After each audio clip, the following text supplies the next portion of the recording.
사랑하는 성도님들, 인간이 경험하는 고통 중에 가장 큰 고통은 해산의 고통이다라고 말합니다. 짐승들에게도 해산의 고통은 있습니다. 저희 집이 목장을 오래 했기 때문에 소가 새끼를 낳을 때나 또 개가 새끼를 낳는 거, 돼지가 새끼를 낳는 거, 토끼가 새끼 낳는 거 저는 다 봤어요, 어려서부터. 그런데 새끼를 낳는 것 자체가 해산하는 고통이 사람이나 동물이나 같더라고요. 그러나 이 동물보다 사람의 고통은 더 어렵고 더 심하다는 거예요. 왜 그럴까요? 하나님께서 사람이 범죄하였을 때, 여러분 아담과 하와가 범죄하였을 때 하와를 통하여 하나님이 징계의 벌을 내리신 것이 해산의 고통을 더하여 주는 고통을 주셨다라는 거예요. 그래서 해산의 고통이 더 크다는 것이고, 해산하기까지 임신하면서 해산하기까지 10달 동안에 있는 모든 삶이 참 힘들고 어려운 시간이다라는 것을 우리가 압니다. 저희 아내가 임신을 하고 출산을 할 때까지 옆에서 보면, 아기를 낳을 때 제가 옆에서 다 봤거든요. 그런데 보니까 이거는 참 진짜 힘들고 어렵겠다, 저 같으면 못하겠다, 이렇게 이야기가 나올 정도로 참 힘들고 어려운 과정과 시간을 보내더라라는 거예요. 임신을 하면 입덧이 심해지고 제대로 밥도 못 먹고 눈도 안 보이고 마비까지 오는 경험을 한다라는 거예요. 뿐만 아니라 화장품도 바르지 못하고 심지어 세수도 못할 정도로 몸도 20kg, 30kg 자기 몸에 변화가 오고, 이것이 산후 우울증으로 나중에 또 변화되어져서 정신적인 고통과 아픔도 있고, 이제는 내 인생이 끝나는 것처럼 오는 그런 좌절과 어려움의 상황들이 벌어질 수 있는, 그래서 여러분 아기가 낳을 때 산모들이 이런 마음이 있다는 거예요. 아기가 낳는 이런 분만실에 들어갈 때 신발을 벗을 때 산모들이 이런 마음이 있다는 거예요. 내가 이 신을 또 언제 다시 신을까? 예? 또 이런 마음을 가지고 그렇게 수술을 받거나 또 분만을 한다라는 거예요. 생명을 탄생하는 과정이 그만큼 위험스럽고 고통스럽다라는 거예요. 자, 그렇다면 여러분 이 해산하는 이 해산을 오늘 여러분 전도라고 저는 보고 있는데, 이 전도 해산의 영적 의미는 무엇인가? 한 생명을 탄생하기 위하여 눈물을 쏟고 땀을 쏟고 피를 쏟아야 하는 절대절명의 어려움과 큰 고통을 넘어 새로운 생명의 탄생에 귀한 기적의 역사들을 나타나는 것, 여러분 이것을 우리가 살필 때 여성들만 가지고 있는 특혜냐? 여러분 이것을 영적으로 해석한다면, 여러분 우리가 영적인 사랑하는 우리 이 생명을 구원시키고 생명을 낳을 때는 남녀가 구별이 없는 줄 믿습니다. 육적인 생명의 출산은 여자만 해당된다면, 영적인 생명의 잉태와 출산은 남녀 구별이 없이 남성이든 여성이든 또 나이가 어리든 나이가 많든 누구나 어디서나 우리가 하나님의 은혜 가운데 해야 될 우리의 사명이다라는 거예요. 사도 바울은 고린도 교회를 향하여서 예수 그리스도 안에서 내가 복음으로써 너희를 낳았다 이렇게 표현합니다. 오늘 본문의 갈라디아 교회를 향하여서도 여러분 갈라디아 지역에 있는 전도하는 사람들을, 또 그들을 세워서 교회를 만든 다음에 사도 바울이 뭐라고 오늘 그들을 향하여 고백합니까? 이 모든 전도하는 과정이 나에게 해산하는 수고와 같았다라고 표현하더라라는 거예요. 사랑하는 성도님들, 육신의 자녀 하나를 출산하는 것도 생명을 내어놓고 고통과 아픔을 이겨서 출산하는 건데, 죄와 마귀에게 사로잡힌 한 영혼을 하나님의 자녀로 다시 태어나게 하고 변화시키는 것이 쉽겠냔 말이에요. 결코 쉽지 않고 굉장히 큰 수고와 어려움이 있다라는 거예요. 여러분, 우리가 무엇을 통해 알 수 있습니까? 여러분 주변에, 여러분 가족 중에 전도할 대상자가 벌써 수십 년 동안 전도해도 말 들어 먹어요, 안 먹어요? 안 먹어요, 안 먹어요. 그러므로 여러분, 전도하려고 해도 잘 되지 않는 것 실망하지 마십시오. 핍박과 괴로움이 있다가 해도 여러분 낭망하지 마세요. 오히려 당연한 것으로 받아들여야 할 줄 믿습니다. 지난주 중에 저한테 카톡이 하나가 왔어요. 우리 박영자 집사님이, 그 며느님이 카톡이 오면 제가 기대하는 마음이 있어요. 근데 그분이 이번에 카톡은 이렇게 카톡이 왔더라고요. 목사님, 기도해 주세요. 저희 어머니가 3년 만에 동생하고 자기 집을 방문한대요. 어떤 이유에서는지 3년 만에 자기 집을 오는데 우리 어머니가 무당이에요. 목사님, 기도해 주세요. 어머니 모시고 교회 갈 수 있게 기도해 주세요. 제가 수요일날 여러분들 말씀드리고 같이 기도하자고 말씀드렸습니다. 아마 오늘 어떻게 되는지 제가 궁금해서 카톡을 한번 보낼 텐데, 답은 궁금하신 건 다음 주에 알려드릴게요. 저도 모르니까. 여러분, 그렇다고 해서 이분이 혹시 오늘 예배에 못 온다고 해서 실망할 거예요? 쉬운 일입니까? 쉽지 않아요. 그러나 낭망하지 않아야 됩니다. 왜요? 언젠가 하나님의 때가 되어지고 은혜가 되어지면 여러분, 하나님의 해산하는 고통은 있지만 새롭게 태어나는 하나님의 영광이 나타날 줄 믿습니다. 과학과 의학 기술이 발달하여 옛날보다 여러분 산모들의 진통이 좀 가벼워졌다고 하지만, 아무리 과학이 발달하여도 태아가 10달 동안 엄마 태중에 있어야 하고 시간을 10달을 단축할 수는 없는 거예요. 사람이 탄생하기 위해서 식물들처럼 속성으로 여러분 사람을 그렇게 만들 수 있겠습니까? 절대 그럴 수 없습니다. 시험관 아기가 여러분 착상을 할 때 시험관 아기로 그렇게 착상을 하는 초기 임신의 과정이 필요하지만 엄마 태중에 10달 동안 있어야만 출산을 할 수 있는 거라는 거예요. 아무리 과학이 발달해도 한 생명이 태어나기 위해서는 반드시 해산의 고통과 아픔이 있다라는 것을 여러분 우리는 기억해야 된다라는 거죠. 여러분, 이 모든 고통 가운데 있을 때 오히려 부모와 자식 간의 사랑은 더 깊어진다는 거예요. 옛말에 이런 말이 있어요. 여러분, 시어머니가 산실에 들어가는 며느리가 고통 가운데 외치는 그 소리를 들으면 시어머니가 밖에서 껄껄 웃으면서 이런 얘기한다는 거예요. 효자 나오는구만, 효자. 왜요? 어머니에게 산고의 고통을 주는 자녀가 통계적으로 뭐 한다는 거예요? 나중에 태어나면 효자가 된다는 거예요.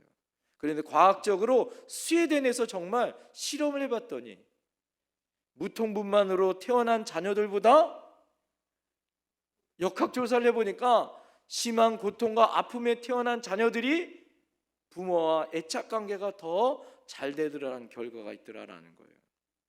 마찬가지로 한 생명을 태어나기 위해서 10달의 시간과 어마어마한 진통을 겪어야 하는 것처럼 역적인 생명도 여러분 그런 과정과 아픔의 시간이 있다는 걸 기억하셔야 할 줄 믿습니다. 전도하여 한 사람을 구원하는 일에는 한 생명에 출산시키는 수고와 고통이 따른다는 것, 여러분 이것은 당연한 거다라는 거예요.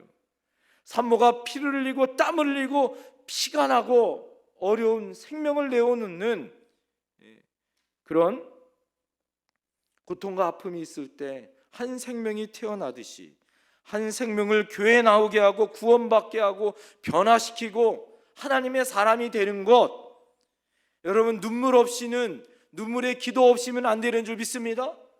수고한 땀과 현장으로 나가지 않으면 안 되는 줄 믿습니다. 여러분 날마다 희생의 피를 흘리지 않으면 절대 열매가 열려지지 않아요. 예수님이 여러분 천국 보좌 우편에 그냥 편히 앉으셔도 되는데 인간의 몸을 가지고 이 땅에 오셔서 우리를 위해서 십자가에서 피를 흘려 죽으심으로 우리가 살아난 것처럼, 구원을 얻은 것처럼 한 생명의 구원을 얻기 위해서는 누군가 희생해야 되고 수고하고 애써야 하는 거예요. 할렐루야. 여러분이 자녀들이 아직 구원받지 않았다면, 여러분이 가족들이 아직도 구원받지 않았다면, 여러분이 이웃들이 아직도 구원받지 않았다면 여러분 어떻게 해야 될까요? 반드시 대가를 지불하는 수고와 땀 흘림과 희생이 있어야 한다라는 거예요. 여러분 우리는 너무 편하게 예수 믿고 있진 않은지. 제가 여러분 우리 교회 와서 벌써부터 전도를 해야 되는데 막 전도 얘기하지 않았어요. 그릇을 준비하고 우리 영적인 상태를 점검한 다음에 좀 강력하게 전도를 해야겠다라는 마음이 들었어요. 그래서 양육과 훈련부터 했습니다. 그러나 지금 돌이켜보면 그래도 전도는 해야 되지 않았는가 생각을 돌이켜봐요. 그래서 여러분 우리 교회가 이제 내년도 50주년, 하나님께서 100년을 준비하는 교회 가운데 가장 중요한 것이 뭘까요? 여러분 하나님 앞에 영혼 구원의 사명을 감당해야 할 줄 믿습니다. 누군가는 수고해야 되고 누군가는 희생해야 되고 반드시 영혼을 구원하는 사역을 쉬면 안 되는 거예요. 즉 우리나라가 저출산 문제는 얼마나 큰 문제입니까? 이거는 나라의 존폐의 문제가 달려 있잖아요. 교회의 존폐는 영혼이 구원시키느냐 안 시키느냐가 달려있는 줄 믿습니다. 그래서 중요한 거다라는 거예요. 아무리 강조하고 아무리 교회의 존재의 목적은 영혼을 향하여 구원시키는 목적이 있는 줄 믿습니다. 하나님이 가장 기뻐하는 일이 뭘까요? 한 영혼을 구원시키는 것. 할렐루야. 그 영혼을 가장 기뻐하시는 줄 믿습니다. 한 영혼이 회복하여 낙심한 사람이 돌이켜 교회로 다시 오는 것, 믿음으로 다시 회복하여 하나님의 제자가 되는 것만큼 기뻐하시는 일이 어디 있겠어요. 그래서 여러분 하나님은 은혜 안에 믿음으로 여러분 우리 모두 다 영적인 해산의 수고를 해야 할 줄 믿습니다. 두 번째는 그러면 여러분 전도를 못하는 성도들의 슬픔은 뭐냐? 해산을 못하는 성도들의 슬픔은 뭐냐? 여러분 제일 먼저는 자신의 남편 되는 여러분 그 남편에게 미안한 마음이 있지 않겠어요? 양가 부모님에게는 면목이 없는 거죠.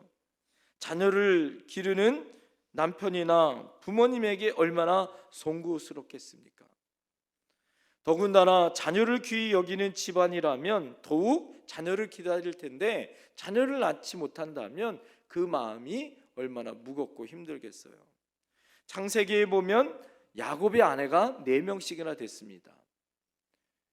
그러나 그 4명 중에 가장 사랑했던 아내가 누구예요? 라헬이란 아내예요. 얼굴이 아름답습니다. 14년 동안 이 아내를 얻기 위해서 종살이를 했는데 야곱이 뭐라고 고백하냐면 14년 동안 그 외삼촌 라반의 집에서 그 라헬을 얻기 위해서 수고하고 애썼는데 그 일이 수일과 같았다 이렇게 고백해요. 그 아내를 얻기 위해서 그만큼 그 아내를 얻기 위해서 애쓰고 수고합니다. 그러나 뭐예요? 아내가 4명인데 언니 레아와 자기 라헬, 그 밑에 있는 몸종 비라와 실바, 이 4명의 아내가 있는데 그 3명은 어떻게 하냐? 아기를 다 낳아요. 특히 언니는 4명의 아이를 낳습니다. 그러나 자기는 아기를 못 낳는 거예요. 자식이 없는 서름이 있어요. 그러니까 이 라헬이 성경에 보니까 야곱에게 외칩니다. 뭐라고 외치냐면 나로 자식을 낳게 하라. 그렇지 않으면 나를 죽여라. 이게 뭐예요? 바가지 긁어요. 얼마나 힘들었으면, 아무리 남편이 자기를 사랑해줘도 뭐가 없어? 여러분 애석한 거예요? 자녀가 없으니까 그 사랑을 채울 수 없어요. 그러니까 자기를 죽여달라는 거예요. 누가 손가락질하고 비웃지 않아도 자식이 없는 그 마음의 허전함을 채울 수 없는 거다라는 거예요. 성경에 보면 우리가 잘 알듯이 여러분 사무엘서에 보면 한나라는 여인이 나오잖아요. 그 남편 엘가나가 한나를 무척 사랑했습니다. 그러나 자식이 없어요. 여러분 둘째 부인 이 분인나가 있습니다. 분인나에겐 자녀가 있어요. 몸종이었는데 오히려 분인나가 자기를 무시해요. 아기도 못 낳는 주인이라고 무시합니다. 한나가 서러움에 복받치잖아요. 하나님 앞에 기도합니다. 어떻게 기도합니까? 미친 여자처럼 기도했다고요. 성경에 엘리 대사장이 술 취하지 않았냐고, 미쳤냐고 이렇게 말할 정도로 하나님 앞에 기도하더라라는 거예요. 아무리 남편이 갑절의 사랑을 받아도 그 채울 수 없는 마음이 있더라라는 거예요.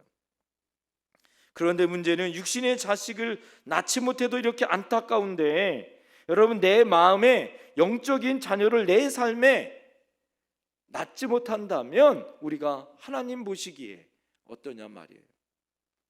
전도하지 못하고 나로 인하여 예수 믿는 사람이 한 사람도 없다. 교회를 내가 10년, 20년, 30년을 다녀도 내 영적인 자녀가 없다. 여러분 이거는 교회에 대해서, 목사님에 대해서, 우리 사랑하는 믿음의 성도들에 대해서 참 면목이 없는 거고, 여러분 영적으로 봐서는 하나님께 대해서 뭐예요? 면목이 없는 모습 아니냐 이거죠. 만일 이로 인하여서 예수 믿게 된 사람이 아무도 없다면 여러분 부끄럽고 안타까운 마음을 가져야 한다라는 거예요. 성경에는 예수님을 우리의 뭐라고 비유하냐면 예수님을 우리의 신랑이로 이렇게 비유합니다. 우리는 뭐예요? 영적으로 이야기하면 신부예요. 신부. 신랑 대신 예수님, 신부 대신 우리. 그러면 신부는 반드시 누구를 낳아야 된다고요? 자녀를 낳아야 하는 게 신부의 사명 아니에요? 예? 영적인 자녀를 잉태하고 여러분 새 신자를, 새로운 영혼의 자녀를 낳아야 되는 거예요. 새 생명을 낳아 세례받게 하고 거듭나게 하고 그 자녀가 또 대를 이어서 복음을 전할 수 있는 일꾼으로 만드는 것, 이것이 우리의 사명입니다. 우리가 이 영적인 자녀를 낳지 못한다면 뭐예요? 내 직분을 감당하지 못하는 여러분 안타까움과 부끄러움을 가지고 있어야 한다라는 거예요. 하나님 앞에 책망받을 수 있다라는 마음을 가지고 있어야 한다라는 거예요. 여러분 목사가 설교할 때 제일 어려운 설교가 전도 설교예요. 왜요? 하는 사람도 부담스럽고 듣는 여러분은 더 부담스러워. 그렇지만 가장 소중하고 귀중한 것이기에 해야 되는 거예요. 자녀가 애를 못 낳는데 생각을 해보세요. 부모가 애 낳으라고 얘기하면 그 듣는 자녀가 좋을 거예요? 안 좋을 걸 알아요? 몰라요? 아는데 반드시 해야 되는 거예요. 특히 교회의 사명은 영혼 구원의 사명이 있기 때문에 열매를 거둬야 하는 거예요. 여러분 옛말에 집에는 세 가지의 소리가 들려야 한다고 이야기합니다. 첫 번째 소리가 뭘까요? 아기 울음소리. 두 번째가 아이들이 글 읽는 소리. 세 번째가 뭐예요? 아내가 배틀 하는 짜는 소리. 이 세 소리가 들려야 된다는 거예요. 이걸 영적으로 제가 깊이 묵상해 보니까 아기 울음소리는 뭐예요? 아까 말씀드린 것처럼 전도하여 새로운 생명이 태어나는 이런 소리가 나야 할 줄 믿습니다. 그래서 저희는 꿈이 있습니다. 매주마다 당신은 사랑받게 태어난 사람, 이거를 매주 불렀으면 좋겠어요. 할렐루야! 네? 왜요? 이 찬양은 뭐예요? 새가족이 왔을 때 우리가 축복하는 찬양이잖아요. 우리 이봉예 권사님이 바빴으면 좋겠어요. 할렐루야. 새가족 담당이기 때문에. 여러분, 아기의 울음소리가 날마다 있을 때 믿음의 대를 잇는 놀라운 축복이 임할 줄 믿습니다. 두 번째, 아이들이 글 읽는 소리. 이거 뭐예요? 말씀으로 훈련받고 양육받고 믿음이 성숙해가는 소리예요. 할렐루야. 날마다 말씀을 읽고 말씀 가운데 거하여 믿음이 성장하는 소리. 배틀 소리는 뭘까요? 날마다 교회를 위해서 무엇을 봉사할까, 무엇을 수고할까 애쓰고 수고하여 교회가 든든히 서가는 소리. 할렐루야. 여러분, 우리 교회는 이 소리가 넘쳐나는 교회를 만들어야 할 줄 믿습니다. 누가 해야 될까요? 전도는, 말씀은, 봉사는 장로님이 해야지, 권사님이 해야지, 믿음 좋은 누가 해야지. 이 말 맞아요, 틀려요? 대답해 보세요. 맞아요, 틀려요? 틀려요. 여러분, 이거는 누가 해야 됩니까? 따라합시다. 내가 하자. 내가 하자. 할렐루야. 여러분, 이런 하나님의 은혜의 방법들을 사용했으면 좋겠어요. 그래서 마지막 전도 방법을 오늘 말씀 전해드리고 마치겠습니다. 첫 번째, 따라합니다. 하나님의 전도 방법. 따라합니다. 전도는 기도로 시작합니다. 여러분, 전도는 기도부터 하는 거예요. 예? 생명의 잉태는 그냥 되는 것이 아니죠. 기대와 소망이 있어야 하는 거예요. 예? 그 영혼을 품고 기도하는 것부터 시작하는 거예요. 할렐루야. 라헬이 자식을 낳지 못함을 인하여 부르짖어 기도하였어요. 응답받았어요. 한나가 미친 듯이 하나님 앞에 부르짖어 기도하여 여러분, 사무엘이라는 위대한 선지자를 하나님 앞에 부름받는 아들을 낳은 줄 믿습니다. 아무쪼록 우리 사랑하는 성도님들, 영적인 자녀가 출산되어질 수 있도록 기대와 소망 가운데 제일 먼저 뭐 하라? 기도하라는 거예요. 모두 잉태하여 해산할 수 있는 기쁨을 누려야 할 줄 믿습니다. 라헬에게 요셉, 여러분, 훌륭한 요셉을 낳아 여러분, 그 요셉이 어떻게 해요? 그 가족을 살리잖아요. 예? 나중에 베냐민이 낳습니다. 베냐민이 이스라엘의 초대 왕이 되어져요. 베냐민 지파에서 사울이 낳아요. 여러분, 하나님의 은혜 가운데 요셉을 통하여 하나님 주시는 복이에요. 예? 여러분, 하나님의 은혜 가운데 라헬에게 주신 하나님의 마지막 주시는 복이었어요. 여러분, 한나를 통하여서 민족이 사무엘이 있을 때 그 어떤 민족도 이스라엘 나라에 침범하여 이긴 적이 없어요. 왜? 그 땅에 누가 있어요? 영적 지도자 사무엘이 지키고 있기 때문에.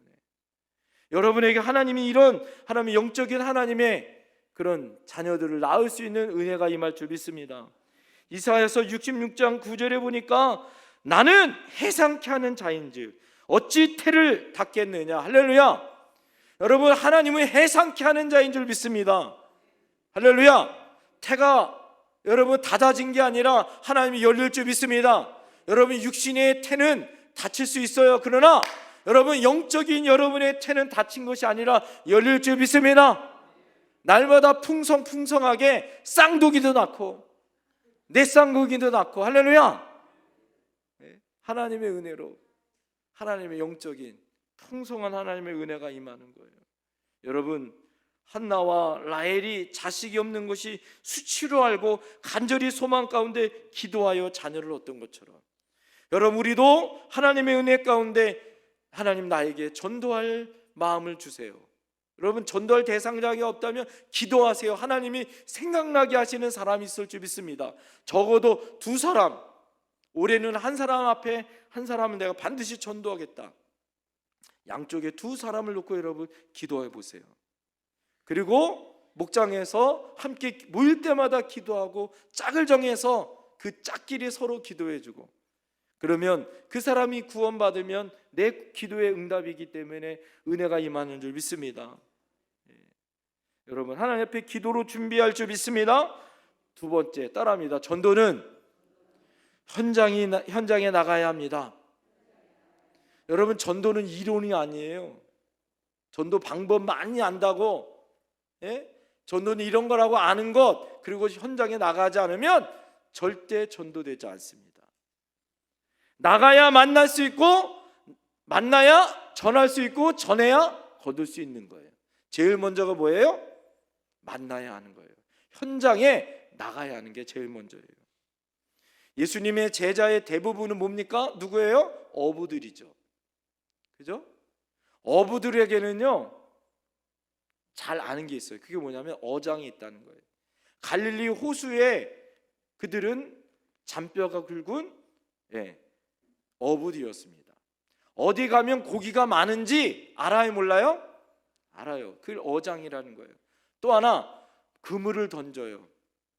방법이죠, 방법. 고기를 잡는 방법. 그물을 통해서 잡는 것.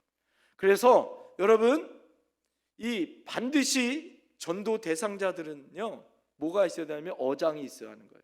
내가 전도할 어장이 있어야 돼요. 예? 그리고 전도, 예수 그리스도의 복음을 들고 그물을 들고 가서 어떻게 해요? 전해서 그들을 전도해야 되는 거예요. 그러려면 현장에 먼저 나가야 합니다. 배와 그물이 현장 안에 가야 고기가 잡히는 거예요. 할렐루야. 하나님 앞에 백날 기도만, 주여 고기 주세요, 고기 주세요, 고기 주세요 한다고 고기가 나와요? 반드시 현장에 가서 그물을 내려야 고기가 그 안에 들어와요. 할렐루야. 현장이 있어야 한다는 거예요. 나가야 합니다. 할렐루야. 여러분, 하나님 앞에, 그래서 하나님이 왜 어부들을 제자 삼았을까? 묵상해 보니까 여러분, 이 그물을 던질 때 어부들은요 고기가 잡힐지 안 잡힐지를 여러분 기대하는 마음을 가지고 현장에 가는 거예요. 그러다가 어느 때는 고기가 많이 잡혀, 그죠? 어느 때는 고기가 안 잡혀. 그런다고 여러분 내일 고기 잡으러 가야 돼요, 안 가야 돼요? 한 마리도 못 잡아도 다시 가야 되는 거예요. 여러분, 예수님이 베드로를 첫 번째 부를 때 베드로가 뭐 하고 있었냐면 그물을 씻고 있었더라, 이렇게. 왜 씻고 있어요? 내일 가려고 준비하는 거예요. 그를 불러서 고기 잡는 어부가 아니라 사람을 낚는 어부로 바뀌는 것은 내일도 현장에 갈 수 있는 믿음을 가질 수 있는 그릇이 있기 때문이에요. 여러분, 실망하지 마세요. 전도는 따라합니다. 전도는 예수님을 전하는 거다. 여러분, 전도는 예수님을 전하는 거예요. 그럼 인도는 뭘까요? 제가 여러분 가르쳐 드렸는데, 인도는 따라합니다. 인도는 교회로 모시고 오는 거다. 여러분, 전도가 어려워요? 인도가 어려워요? 예? 인도가 어렵죠. 여러분, 전도는 예수님만 전하면 돼. 열매는 누가 거둬요? 예, 하나님이 거둬주셔요. 인도는요 어떻게 해서든지 교회로 끌고 와야 돼. 이게 인도가 어려워요. 그러나 성경에는 인도하지 말고 뭐하라? 먼저 전도하라는 거예요. 예수님을 전하는 것. 예? 예수님을 전하는 것. 그러면 어느 순간 익어가고 그것이 기회가 되어지면 여러분, 하나님이 열매 맺게 해줄 줄 믿습니다. 마지막 따라합니다. 전도는 상급이 큽니다. 할렐루야. 여러분, 전도는 상급이 큰 줄 믿습니다. 생명의 면류관을 가장 크게 받고 여러분 세상에서 가장 존귀함을 받는 그것은 바로 전도예요. 사도 바울이 데살로니가전서 2장 19절에 주 예수께서 강림하실 때 나의 소망이나 기쁨이나 자랑의 면류관이 무엇이냐? 바로 너희들이 아니냐? 여러분, 사도 바울의 가장 큰 면류관, 가장 큰 상급, 기쁨은 데살로니가 있는 성도들, 바로 너희들이다. 사랑하는 성도님들, 영적인 자녀들이 여러분의 영광이 되어줄 줄 믿습니다. 상급이 되어지고 기쁨이 될 줄 믿습니다. 면류관이 될 줄 믿습니다. 그래서 여러분 어떻게 해요? 그 상급 받으려고 노력하잖아요. 예? 여러분 임신해 보세요. 벼슬이 그런 벼슬도 없어? 먹고 싶다는 거 그때는 다 먹을 수 있어요, 없어요? 먹고 싶다면 다 해줘 그때는. 예? 고기 먹고 싶다면 고기. 예? 임신했을 때 어떡합니까? 뭐 일도 하지 말라 그리고 그냥 배만 이렇게 나오면 다 해결되잖아요. 저희 아내가 임신했을 때, 첫째 임신했을 때, 예? 아이 그때는 차도 없었어요. 추운 겨울날 갑자기 저희 아내가 딸기가 먹고 싶다는 거예요. 아니 그때는 왜 그때 딸기가 먹고 싶은지. 밤에 12시가 넘어 1시가 되는데 딸기가 먹고 싶은데, 세상에 그때 차도 없어서 인천 변두리에 살았는데 빌라에. 아니 그때 어떻게 구할 수도 없고, 마트는 다 문 닫고. 그래가지고 여러분 제가 어떻게 했을까요? 도저히 딸기를 구할 수 없어서 그때 어느 가게가 하나 열렸더라고요, 동네. 그 가게에 들어가서 딸기 든 게 뭔가 있을까 보니까 딸기 요플레가 하나 있더라고요. 그래서 딸기 요플레 사다 줬어요. 그걸 사다 줬더니 지금까지 원망의 소리를 듣습니다. 그렇게 딸기를 먹고 싶었는데 그때 못 사줬다고. 뭔 벼슬이라고. 그런데 여러분, 애만 가져도 벼슬인 거예요. 요한복음 16장 21절에 여자가 해산하게 되면 그때가 이르렀으므로 근심하나 아기를 낳으면 세상에 사람 난 기쁨으로 말미암아 그 고통을 다시 기억하지 아니하니라.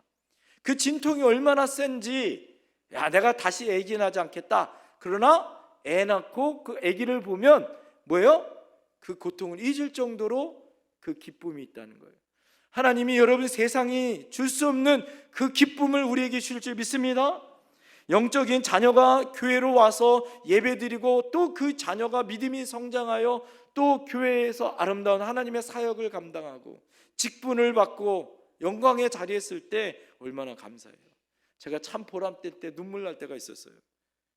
우리 형님을 전도해서 우리 형님이 목사 안수 받을 때, 제가 우리 형님 전도해서 형님보다 제가 목사 안수를 더 먼저 받았어요. 저희 형님은 대학원을 2개를 나오느라고 저희 형님보다 제가 목사 안수를 더 먼저 받았는데, 저희 형님 목사 안수 받는데 야 얼마나 눈물이 나는지. 그래서 제가 우리 형님한테 그랬어요. 형 열심히 전도하라고. 그 상급은 누구 거예요? 내가 누구를 전도했어요? 우리 형님 전도했으니까 형님이 잘 되면 그 상급은 누구 거야? 내 거죠. 왜 배 아프세요? 여러분 하나님의 은혜 안에 여러분이 전도했어요. 그 영혼이 잘 되고 또 잘 되고 전도에 또 잘 돼. 그 상급은 여러분에게 돌아가는 거예요. 할렐루야. 여러분 이런 복이 어디 있어요? 다니엘서 12장 3절에 보면 많은 사람을 옳은 대로 돌아오게 한 자는 별과 같이 영원히 빛나리라. 여러분 하늘의 별처럼 빛나는 하나님의 영광이 많은 영혼을 돌아오게 하는 자에게 하늘의 별처럼 빛나는 영광이 여러분이 있다는 거예요. 이 상급보다 더 큰 상급이 어디 있어요? 오늘 여러분 영상 하나를 보고 말씀을 마치겠습니다. 영상 준비하셨으면 보여주세요.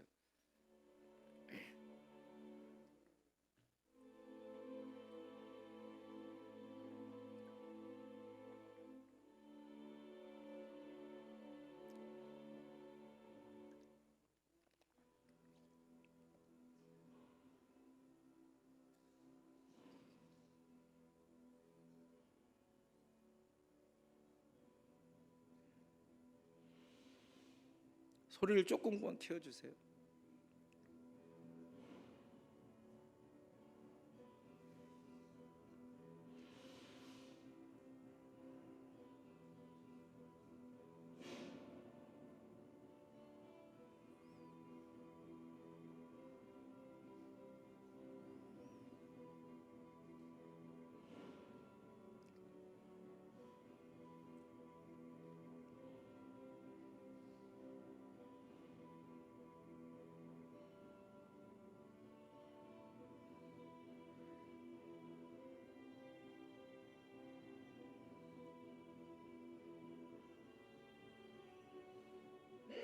Is his scrapbook.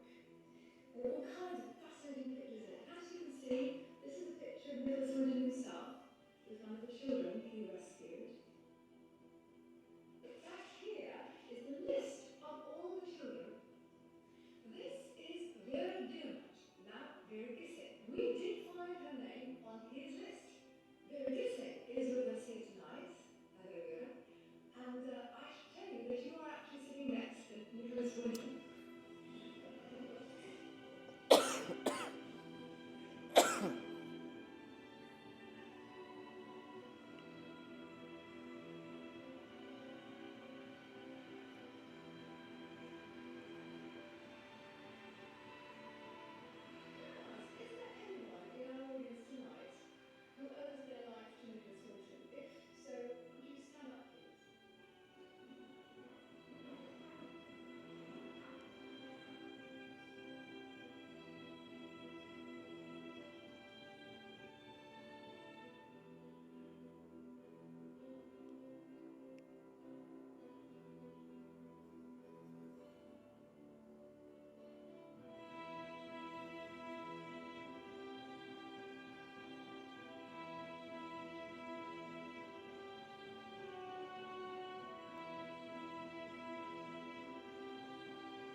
여러분, 제가 이 영상을 보면서 이런 상상을 해봤어요. 우리가 천국에 올라갔을 때 우리 주변에 이 니콜라스 윌튼처럼 하나님 앞에 구원받은 믿음의 백성들이 나와 주님이 우리에게 이 사람을 인하여 구원받은 사람이 오늘 669명의 사람들이 6,000명의 가족들을 만들어 구원의 역사가 나타나는 것처럼 여러분이 지금 주보에 있는 작정하는 두 사람이, 그 리스트에 있는 두 사람이 그 구원의 역사가 나타날 것을 기대하고 천국에 올라가서 이러한 상급을 받는 위대한 꿈을 꿉니다. 기도하겠습니다.